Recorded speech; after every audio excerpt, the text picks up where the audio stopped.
Colm Keaveney, who's sharing time with Deputies Frankie Feehan and Billy Timmins. Deputy Keaveney is 10 minutes and the other two deputies have 5 minutes each.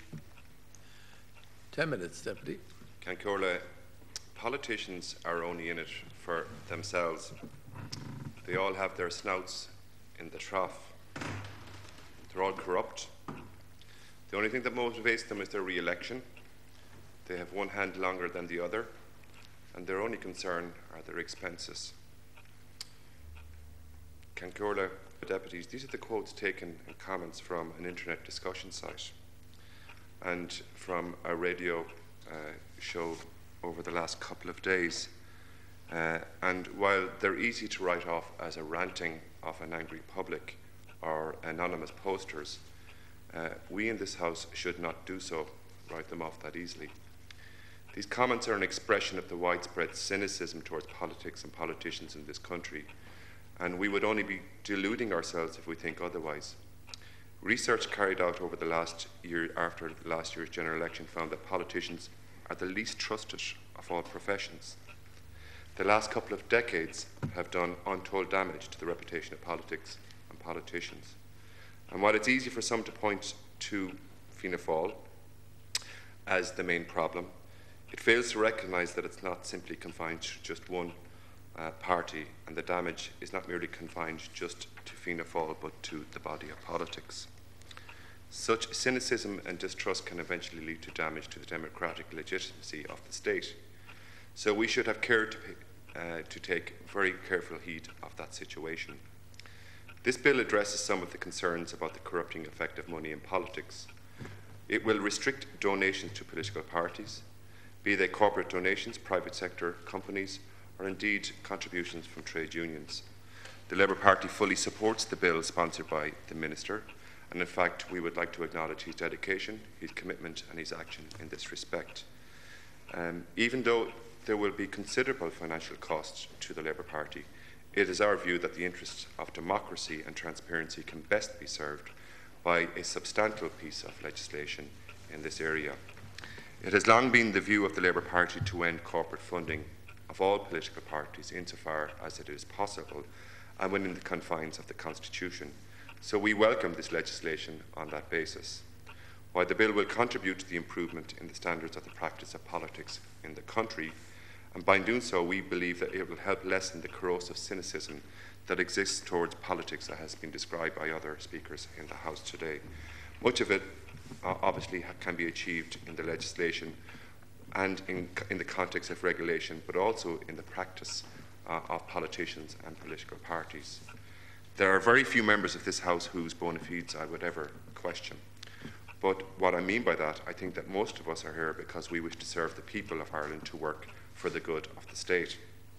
We differ by our set of means and goals, and those differences are important in terms of the interdynamic between government parties and the opposition.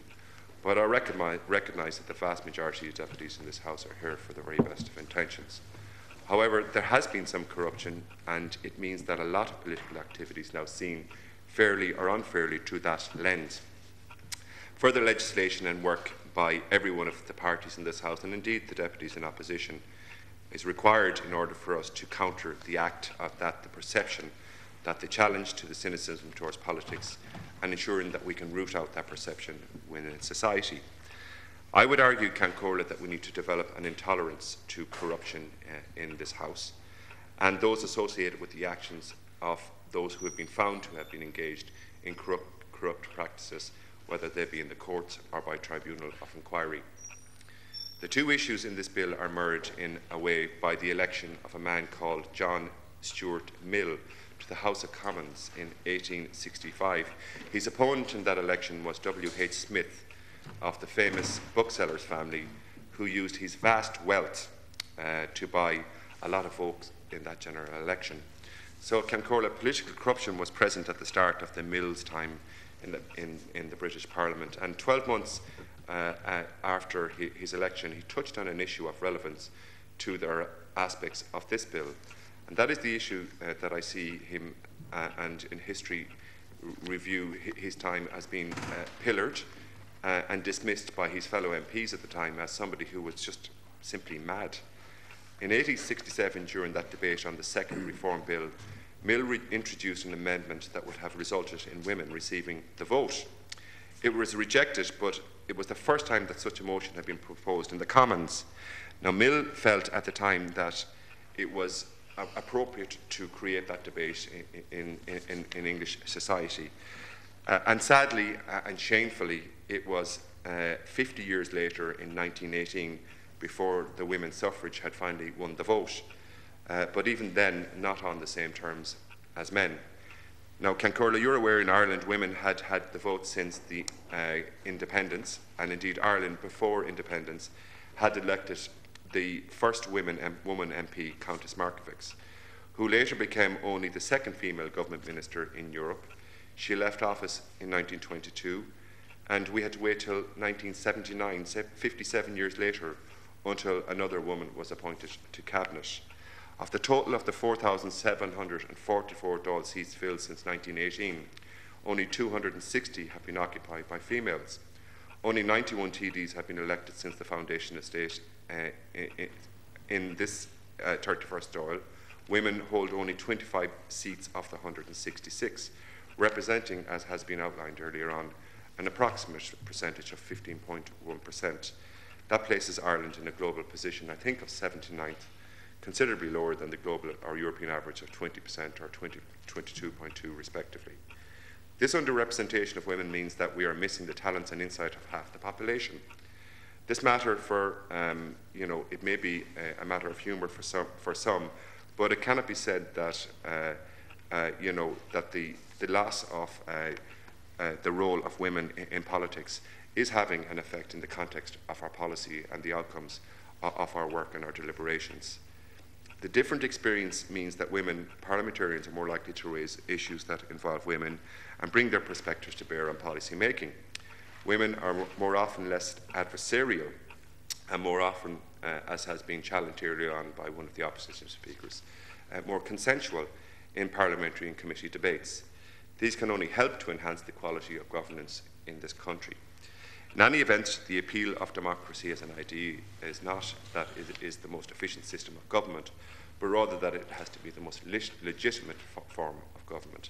And I would argue that having women who make up half the population so underrepresented undermines the legitimate authority of this House, and it must be remedied. And I welcome the Minister's commitment to address that situation in this bill. The issue is not just that the electorate does not vote for women, they do so in proportion to the number of women who run in elections. The issue is that there are not enough female candidates participating in the democratic process. In the last general election in Cork South West, Kildare South, Limerick and Roscommon South Leitrim, we didn't have any women on the ballot paper. 2 minutes. So Cancurla, Labour's commitment to this is reflected in the high percentage of female candidates, but we haven't, as has been said earlier on, reached that 30% mark, although it would have resulted in just 2 more candidates to participate in the democratic process would have addressed that 30% quota. And I think that it's important that all parties have to work in this regard by simply reaching the quota in this bill, and that later, as has been outlined, a quota of 40% is something that we need to look at in terms of achieving. And they have to be starting points, and we have to be simply blunt about it. One of the speakers earlier on spoke about the 5 C's: childcare, cash, confidence, culture, and the candidate selection. And that these are important issues. Can I take one of them, just the childcare issue? And it's an issue that predominantly affects women, as they still are more likely to have that responsibility of rearing a child in the house and at home. While there is a creche provided for the facilities in Leinster House, I would argue that the sitting hours at the house do not suit those with young children or families, and I include that myself in that argument, because I believe that this can be a barrier for politicians to become involved in politics, as often a lot of the arrangements in terms of meeting times, whether they're branches or commons, you do have the luxury of being an independent in that respect, are often in out-of-hour situations. So the other question I would have is the question of maternity arrangements for TDs, and that needs to be addressed, Cancurla and Minister. Although the statutory maternity leave is not available to women members of the Oireachtas, since they are not employees. Therefore, women TDs or senators who give birth to a child in office would not have an entitlement to survive or protect their domestic circumstances out of the House. Can I conclude, Cancora, that the bill in both of its aspects will represent a significant improvement, and for that I thank the Minister for his dedication and his commitment, and above all his action in this area. On both counts, it represents a significant step on the road to another destination that we need to get to. No doubt more needs to be done on the two significant aspects of the philosophy of this legislation, but I have to welcome the bill for what it is, and I would be gladly to support the Minister in this respect in the context of his endeavours. Thank you.